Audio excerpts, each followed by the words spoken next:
Captain Ryan Chen had been flying small planes across the Pacific Islands for almost 16 years. At 42 years old, he knew these routes like the back of his hand.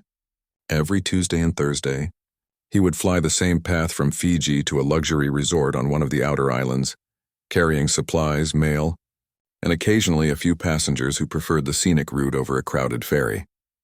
This particular Tuesday started like any other. Ryan woke up at 5 in the morning, had his usual black coffee and toast, and drove to the small airfield just as the sun was starting to paint the sky orange and pink. His plane, a reliable Cessna that had served him well for years, was already fueled and ready to go.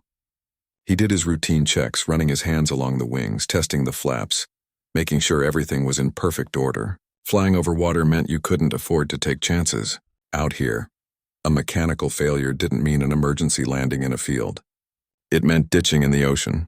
By 7 in the morning, Ryan was in the air. He had 3 passengers that day, a retired couple from Australia celebrating their 40th wedding anniversary, and a young businessman who spent the entire pre-flight check tapping away on his laptop. They were all heading to the same resort for different reasons, but none of them paid much attention to the view once they were airborne. The couple dozed off almost immediately, and the businessman never looked up from his screen. Ryan didn't mind the quiet. He actually preferred it. Flying gave him time to think, to enjoy the peace that came with being suspended between the sky and the sea. The weather was perfect that day. Not a cloud in sight, just endless blue above and below, broken only by the scattered emerald dots of islands. Some were inhabited, with small villages and fishing communities. Others were just nature preserves or private properties. And many were completely empty, too small or remote for anyone to bother with. He had flown this route hundreds of times. He knew every island, every reef, every spot where the water changed from deep blue to turquoise. After so many years, he rarely looked down anymore. The autopilot handled most of the work, and Ryan would often let his mind wander, thinking about his daughter's upcoming school play or what he needed to pick up from the grocery store on his way home. But something made him look down that morning. Maybe it was instinct. Maybe it was luck. Maybe it was just random chance. Whatever it was, Ryan found himself gazing out at the water, at the small islands passing below. Most of them were familiar, but there was one, a tiny speck of land that he had flown over 1,000 times without ever really noticing it. It wasn't on any tourist maps. It didn't have a name that he knew of. It was just there, a small crescent of white sand with maybe a dozen palm trees clustered in the middle. At first, Ryan thought he saw a bird, just a dark spot moving against the white sand. But something about the movement seemed wrong. Birds don't move like that. He leaned closer to the window, squinting against the bright sunlight reflecting off the water. The spot was still there, still moving in an unusual pattern. Ryan reached for his binoculars, the ones he kept in the storage compartment beside his seat. He had bought them years ago for whale watching during flights, though he rarely used them anymore. He brought them to his eyes and adjusted the focus, searching for that strange movement on the beach below. His heart skipped a beat. It wasn't a bird. It was a person, a young girl standing on the beach, waving something red high above her head.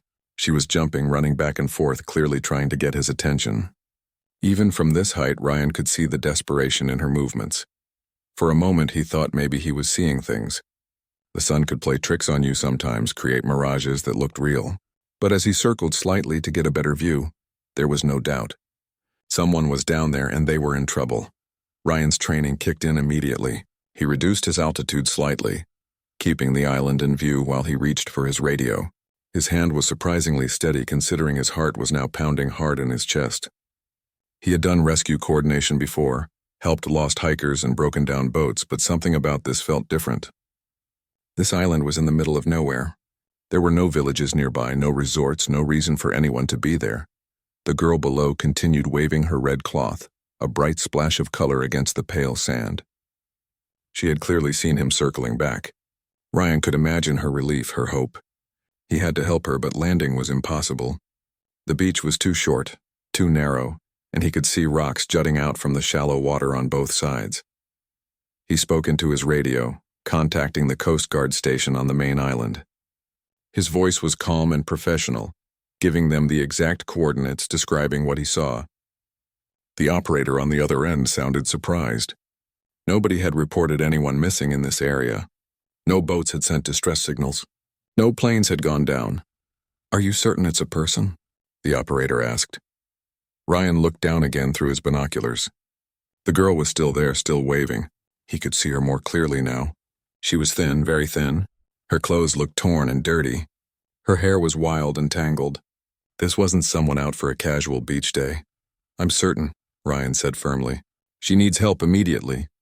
The operator told him a rescue boat was being dispatched, but it would take time. The currents in that area were tricky, and the nearest vessel with the right equipment was at least 2.5 hours away. Ryan looked at his fuel gauge. He had enough to circle for a while, but not forever. He also had 3 passengers who were expecting to reach the resort on time. He made his decision quickly. The resort could wait. His passengers would understand. This girl needed to know she hadn't been forgotten. That help was coming. Ryan informed his passengers about the situation. The elderly couple immediately agreed they should stay, and even the businessman looked up from his laptop, his expression serious. "Stay with her as long as you can," the old man said from the back seat. "We're in no hurry." Ryan circled lower, close enough that the girl could definitely see him, could know that someone had spotted her signal. He thought about what she must be feeling down there, alone on that tiny island, watching his plane circle overhead. Hope, probably. Maybe fear, too. Fear that he might leave, that this might be her only chance. He reached for his emergency supply kit. Ryan kept the plane circling at a lower altitude while he pulled out his emergency supply kit from behind his seat. Every charter pilot flying over water carried one. It was a bright orange waterproof bag filled with essentials: bottled water, energy bars, a first aid kit, flares, a flashlight, and most importantly, a small handheld radio. He had checked this kit 100 times but never actually used it in a real emergency. His hands moved quickly as he attached the bag to a small parachute designed exactly for this purpose. The girl on the beach below was watching his every move. Even from up here, Ryan could sense her desperation. She had stopped waving now and was just standing there, probably wondering what he was going to do next. He knew he had to be careful. If he dropped the supplies in the wrong spot, they could land in the water or get caught in the trees, and that would make everything worse. Ryan opened the small window beside him, feeling the rush of wind and the roar of the engine get suddenly louder.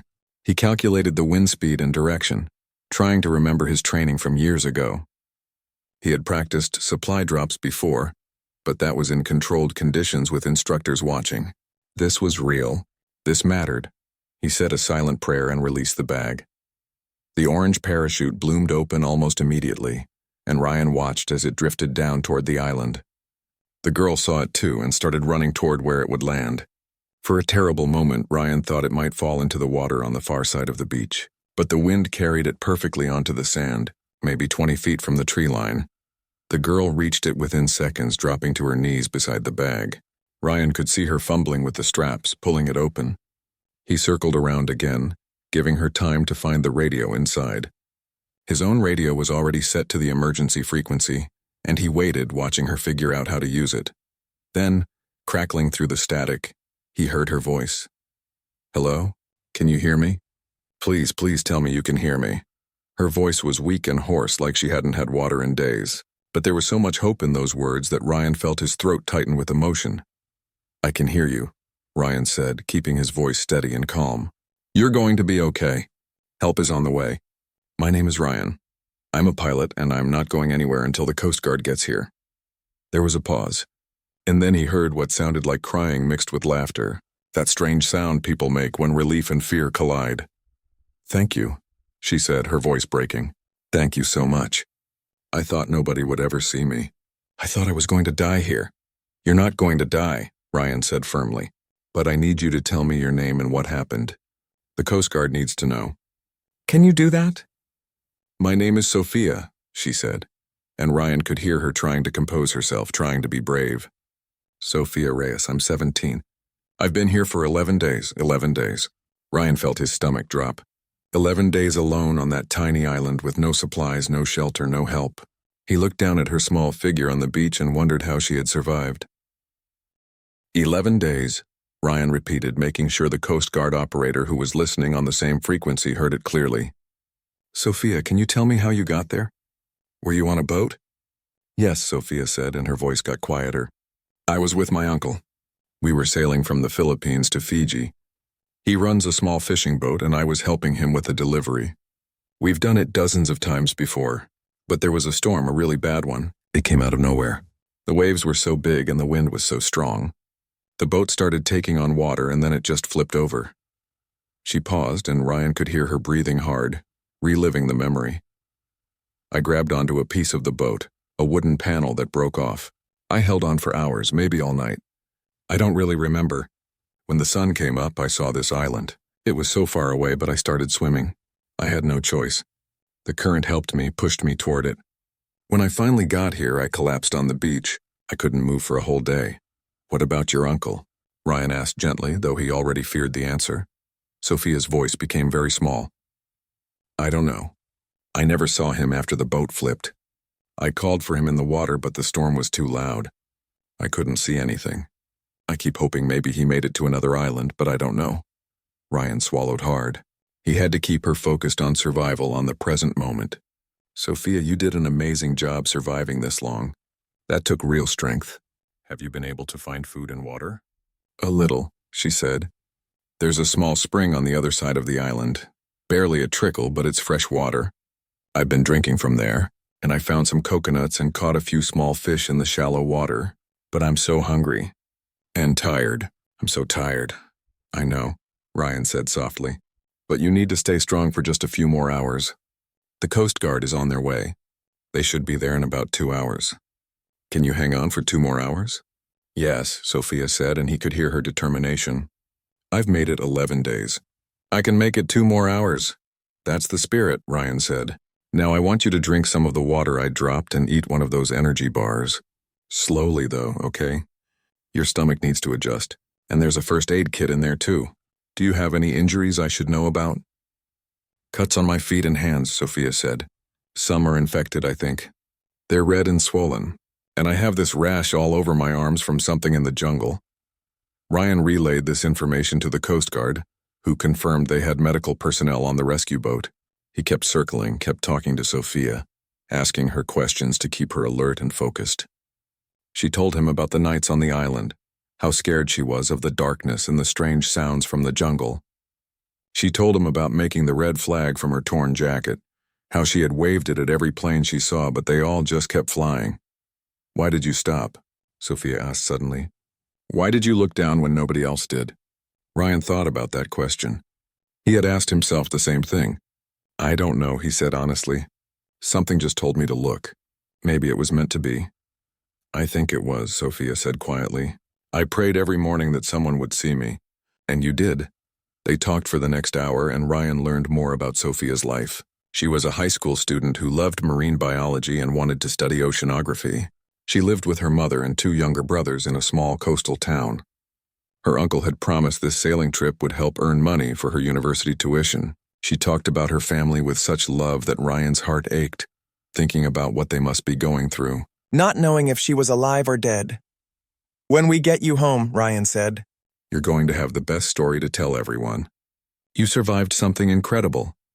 If you hadn't seen me, Sophia said softly, I don't think I would have lasted much longer. I was starting to lose hope. But I did see you, Ryan said, and in about 45 minutes you're going to see a boat coming toward you. And this whole nightmare will be over. He could see her sitting on the beach now, the red cloth beside her, holding the radio close. She was still so small, so vulnerable, but she had survived against impossible odds. And soon, she would be safe. While they waited for the rescue boat, Ryan asked Sophia to tell him more about how she survived those 11 days. He needed to keep her talking, keep her awake and alert. But he was also genuinely amazed that this 17-year-old girl had managed to stay alive in such harsh conditions. The first night was the worst, Sophia said through the radio. Her voice still raspy, but getting stronger after drinking some water. I was so cold and wet from swimming. I didn't have anything dry to wear. I just curled up under a palm tree and shivered until morning. I thought I might die from the cold alone. She paused, and Ryan could imagine her sitting on that beach, reliving those first terrifying hours. When the sun came up, I realized I needed to find water fast. I was so thirsty from swallowing salt water. I walked around the whole island. It only took maybe 20 minutes because it's so small. That's when I found the spring. It's really just water dripping from some rocks on the north side, but it saved my life. That was smart thinking, Ryan said, genuinely impressed. A lot of people panic in situations like that and don't think clearly. I did panic, Sophia admitted. I cried for hours that first day. I screamed for help until my voice was almost gone. But then I remembered something my uncle always said. He told me that the ocean doesn't care about your feelings. It doesn't care if you're scared or sad. You have to stay calm and think smart, or the ocean wins. Ryan felt a deep respect for this girl. At 17, she had more survival instinct than many adults he knew. Your uncle sounds like a wise man, he said carefully, not wanting to remind her too much about his unknown fate. He is, Sophia said, and Ryan noticed she used present tense, still holding on to hope. He taught me how to fish when I was little. That's how I survived after the first few days. I made a spear from a long stick and used it in the shallow water during low tide. The fish are small, but I caught enough to eat. I had to eat them raw because I couldn't make fire. I tried rubbing sticks together like in movies, but it never worked. Raw fish isn't easy to stomach, Ryan said. That took courage. I didn't have a choice, Sophia said simply. It was that or starve. The first time I ate raw fish, I threw up, but I tried again the next day and my body got used to it. I also found these small purple fruits on one of the trees. I wasn't sure if they were safe to eat, so I only tried a tiny piece first. When I didn't get sick, I ate more. They were sour, but better than nothing. Ryan was taking mental notes of everything she said. Her story wasn't just about luck. It was about making smart decisions under extreme pressure. She had tested unknown food carefully instead of eating everything at once. She had found water before worrying about food. She had kept trying to fish even after failing. These were the actions of someone who refused to give up. What about shelter? Ryan asked. Where did you sleep? I made a little camp under the biggest palm tree, Sophia explained. I used palm leaves to create a kind of roof in case it rained.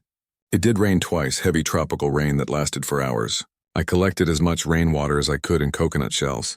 That helped a lot because getting to the spring meant climbing over sharp rocks.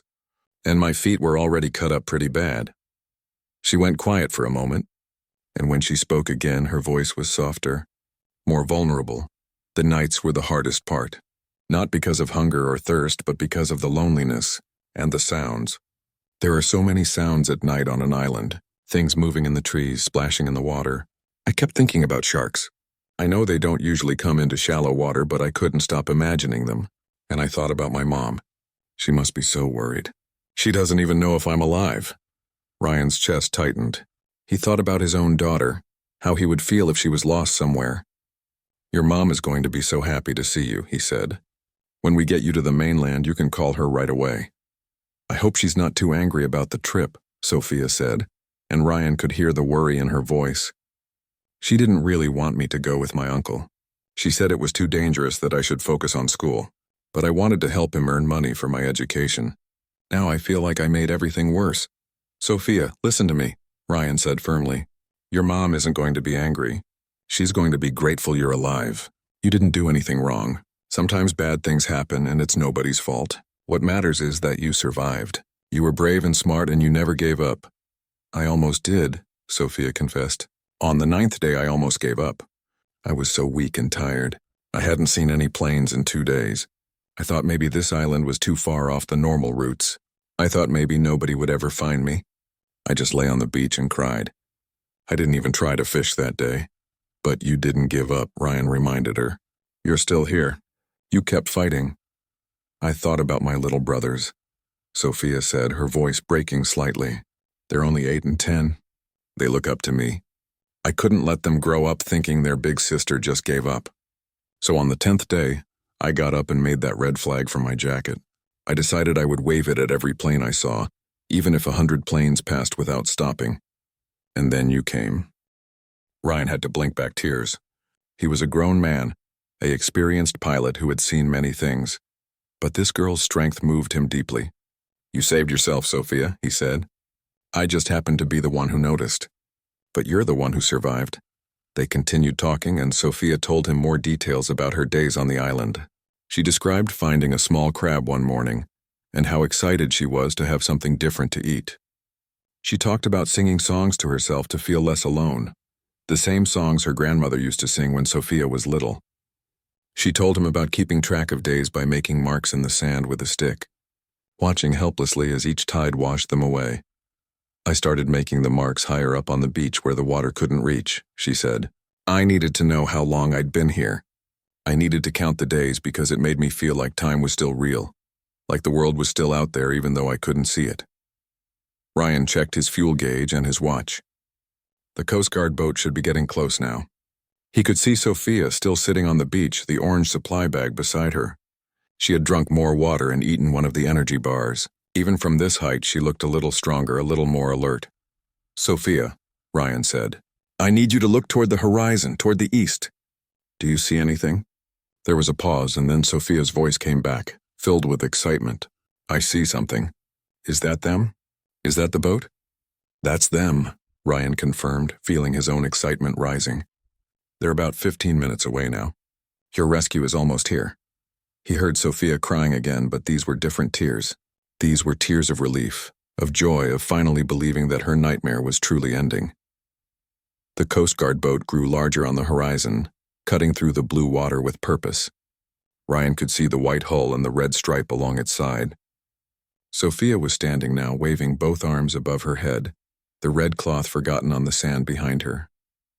After 11 days of isolation, she was finally going to see other human faces, hear other voices, feel the safety of being rescued. Ryan maintained his position overhead, circling like a guardian angel. His passengers had been incredibly patient throughout all of this. The elderly couple had been watching the scene unfold with tears in their eyes, and even the businessman had closed his laptop, completely absorbed in the rescue operation. They understood they were witnessing something special, something that would stay with them forever. They're getting closer, Sophia said into the radio, her voice shaking with emotion. I can see people on the boat. Oh my God, this is really happening. It's really happening, Ryan confirmed, smiling despite the exhaustion he was starting to feel from circling for so long. You're going home, Sophia. The boat slowed as it approached the island, and Ryan could see the crew moving carefully. The water around the island was tricky, full of coral reefs and rocks just below the surface. They couldn't bring the boat all the way to shore. Instead, they dropped anchor about 50 yards out, and Ryan watched as 3 crew members climbed into a smaller inflatable boat. Sophia was jumping up and down on the beach now, waving frantically. The inflatable boat's motor roared to life, and it headed straight for the beach. Ryan could see 2 men and 1 woman in the boat, all wearing orange life jackets. One of them appeared to be a medic holding a large red medical bag. The small boat reached the shallow water, and the crew jumped out, pulling it onto the sand. Sophia started running toward them but stumbled after just a few steps. Her legs, weakened from days of poor nutrition and dehydration, couldn't support her excitement. She fell to her knees in the sand. The female crew member reached her first, dropping beside Sophia and wrapping her arms around the girl. Even from his plane, Ryan could see Sophia collapse into the woman's embrace, her whole body shaking with sobs. The medic quickly moved in, kneeling on Sophia's other side, already checking her vital signs while speaking to her gently. Ryan, the Coast Guard captain's voice came through on the radio. We have her. She's safe. Medical team is assessing her now. You can head to your destination. We'll take it from here. But Ryan couldn't leave yet. He needed to see her safely on the boat, needed to know for certain she was okay. I'll stay just a few more minutes, he said. If that's all right. Of course, the captain said, understanding in his voice. You did good today, pilot. The medic was working quickly now, wrapping a blood pressure cuff around Sophia's thin arm, shining a light in her eyes, asking her questions. The other 2 crew members had retrieved the orange supply bag and were examining Sophia's makeshift camp under the palm tree. They took photos, probably for the official report, documenting where and how she had survived. After what seemed like a thorough examination, the medic helped Sophia to her feet. She was unsteady, leaning heavily on the female crew member for support. They walked slowly toward the inflatable boat, and Ryan could see them helping her sit down, wrapping her in a silver thermal blanket despite the tropical heat.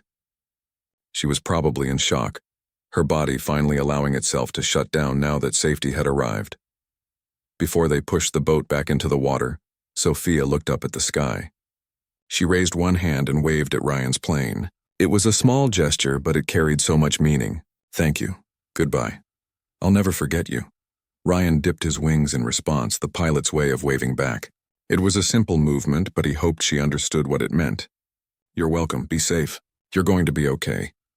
The inflatable boat motored back to the main vessel, and Ryan watched as they carefully lifted Sophia aboard. Several crew members gathered around her, and he could see them guiding her inside the cabin, probably to get her out of the sun and start proper medical treatment. The Coast Guard boat's engines rumbled to life, and it began its journey back to the main island. Only then did Ryan finally turn his plane toward his original destination. His hands were stiff from gripping the controls, and he realized his shoulders were tense and aching. He had been flying in circles for nearly 3 hours. His fuel gauge showed he still had enough to reach the resort, but not much extra. The elderly woman behind him leaned forward and touched his shoulder. That was the most incredible thing I've ever seen, she said, her voice thick with emotion. You saved that girl's life. We all played a part, Ryan said, including his passengers in the rescue. Thank you for being patient with the delay. Delay? The old man scoffed. This was worth missing 100 resort reservations. You don't see something like that every day. That girl is alive because you looked down at the right moment. Ryan thought about that as he flew toward the resort. What if he hadn't looked down? What if he had been distracted or lost in his thoughts like usual? Sophia would still be on that island, waving her red flag at empty skies. How much longer could she have lasted? Another day? 2 days? The doctor would have to determine that, but Ryan had seen how weak she was. The businessman, who had been silent throughout most of the rescue, finally spoke up. I fly this route 4 times a year for business, he said quietly. I never look out the window. I'm always working, always focused on my laptop and my deals. Today I saw what I've been missing. More importantly, I saw what you did, how you dropped everything to help someone you'd never met. That's something I won't forget. Ryan didn't know what to say to that. He had just done what any decent person would do, what any pilot should do, but maybe that was the point. Maybe we all get so caught up in our routines, in our own little worlds, that we forget to look around and see who might need help. They landed at the resort 40 minutes later. As Ryan helped his passengers with their luggage, the resort manager approached him with a concerned expression. We heard about the rescue on the radio, she said. Is the girl okay? She will be, Ryan said confidently. She's a survivor. Back in the plane, Ryan's radio crackled to life. It was the Coast Guard captain. Pilot, this is Captain Rodriguez. Just wanted to give you an update. The girl is stable. She's dehydrated and malnourished, and she has some infections that need treatment, but the doctor says she's going to make a full recovery. She asked me to thank you again. She said you're her hero. Ryan felt his throat tighten. I'm not a hero, he said. I just looked down at the right time. Sometimes that's all it takes, the captain replied. We're transporting her to the main hospital now. Her mother has been notified and is on her way. We also need to get a full statement from you for the report when you have time. Of course, Ryan said. I'll come by the station tomorrow. As he flew back home that evening, the sky painted in shades of orange and purple by the setting sun, Ryan couldn't stop thinking about Sophia. He wondered what she was doing right now. Probably in a hospital bed, finally clean and safe. Maybe talking to her mother on the phone, crying and laughing at the same time. He thought about her brothers who would soon have their sister back. He thought about her uncle, still missing, still out there somewhere. That night, Ryan's daughter asked him about his day at the dinner table, the way she always did. Usually he would say something simple like, fine, or same as always. But tonight was different. Today, Ryan said slowly, I saved someone's life. And then he told her the whole story, watching her eyes grow wide with wonder and disbelief. When he finished, she hugged him tightly. I'm proud of you, Dad, she whispered. Ryan realized that in 16 years of flying, he had transported thousands of passengers, delivered countless supplies, and logged more flight hours than he could count. But this single day, this one moment, of looking down instead of straight ahead, would matter more than all of those years combined. 2 weeks passed before Ryan finally got to meet Sophia in person. The Coast Guard had kept him updated on her condition, and he learned she was recovering well at the main hospital. The doctors said she had been maybe 2 or 3 days away from serious organ damage when they found her. Her body had been running on empty, pushing itself to the absolute limit of human endurance. Ryan had wanted to visit sooner, but Sophia's family needed time with her first, and the hospital limited visitors while she recovered. When he finally received a call from Sophia's mother inviting him to visit, he felt both excited and nervous. What do you say to someone whose life you saved? How do you act around them? He stopped at a bookstore on the way to the hospital and picked up 3 books about ocean exploration and marine biology. Sophia had mentioned her dream of studying oceanography, and he wanted to encourage that dream. He also brought a small model airplane, something lighthearted to remind her that not all planes just fly by without stopping. The hospital was busy that afternoon, filled with the usual sounds of beeping machines and quiet conversations. Ryan found Sophia's room on the 3rd floor. He knocked gently on the half-open door, and a woman's voice called out for him to come in. Sophia was sitting up in bed looking so different from the desperate figure he had seen waving from that beach. Her hair was clean and pulled back in a ponytail. Her face had more color, though she was still thin. She wore a simple hospital gown and her arms showed the fading marks of IV lines. When she saw Ryan walk in, her face lit up with the biggest smile he had ever seen. "Ryan," she exclaimed, and she started to get out of bed before her mother gently pushed her back down.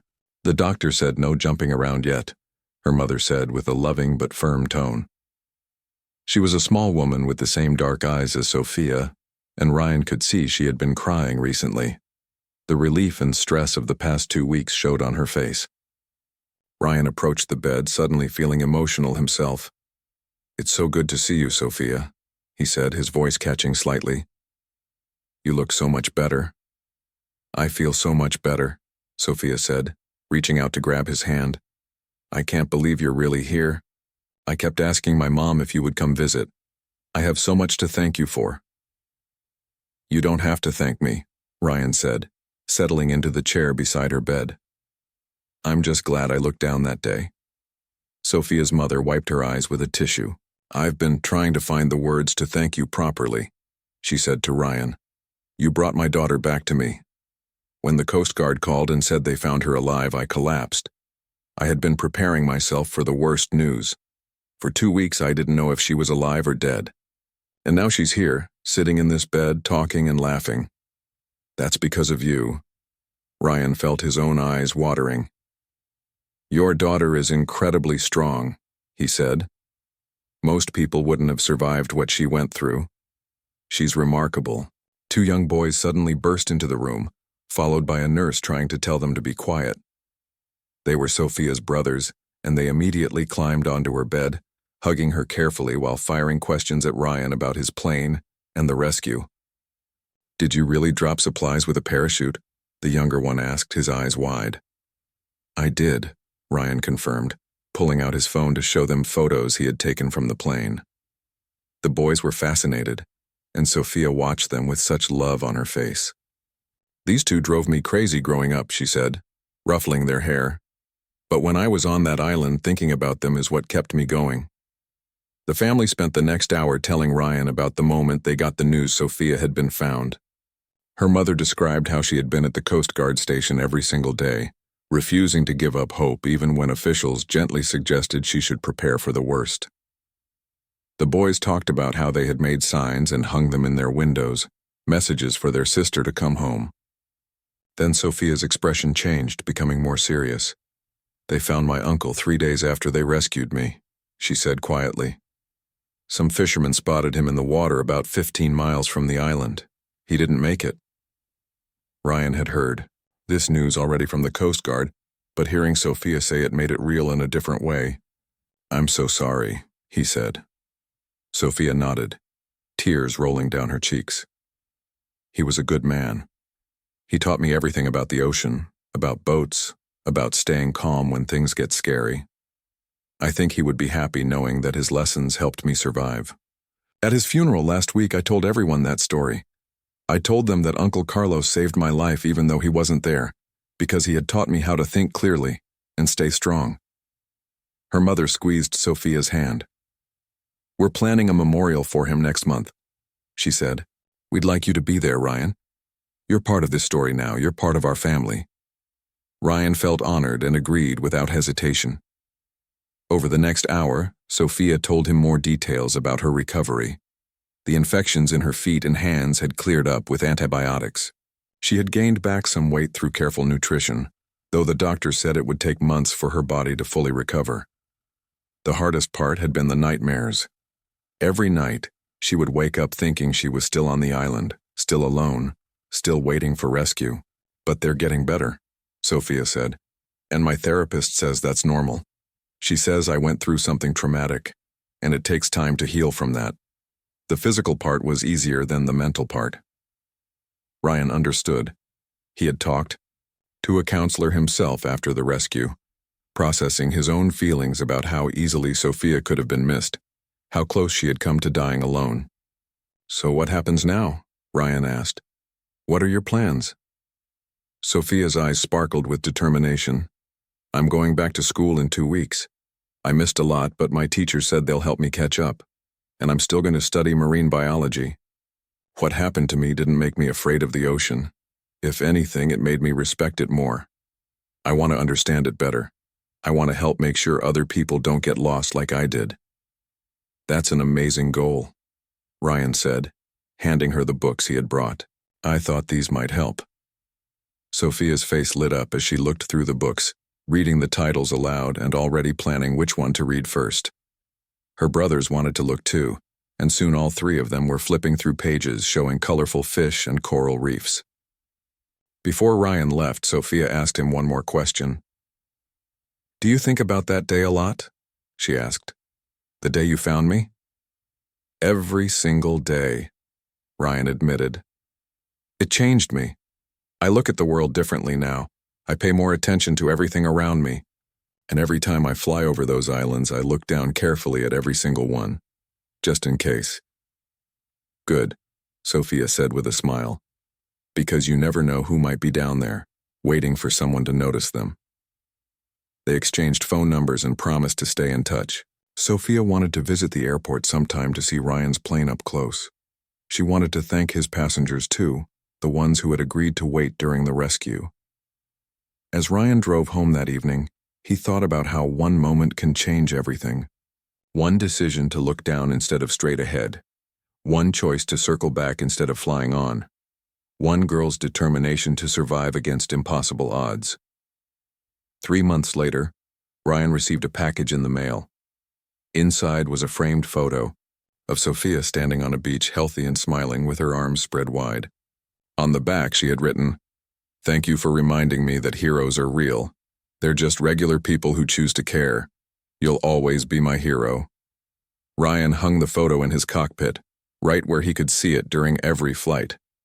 And he never stopped looking down at those islands, never stopped paying attention, never stopped believing that one person noticing can make all the difference in the world. Years would pass and Sophia would go on to university, studying marine biology just as she had dreamed. She would give talks at schools about survival and hope and never giving up. And she would always tell people about the pilot who looked down. At exactly the right moment, the pilot who proved that sometimes the smallest action can save a life. And Ryan would continue flying his routes, carrying passengers and supplies across the Pacific. But now he flew with purpose, with awareness, with the knowledge that every flight was an opportunity to be someone's miracle. Because he had learned, the most important lesson of all, we're all connected by the simple act of paying attention, of caring about the people around us, even the ones we can't see. Sometimes all it takes is looking down.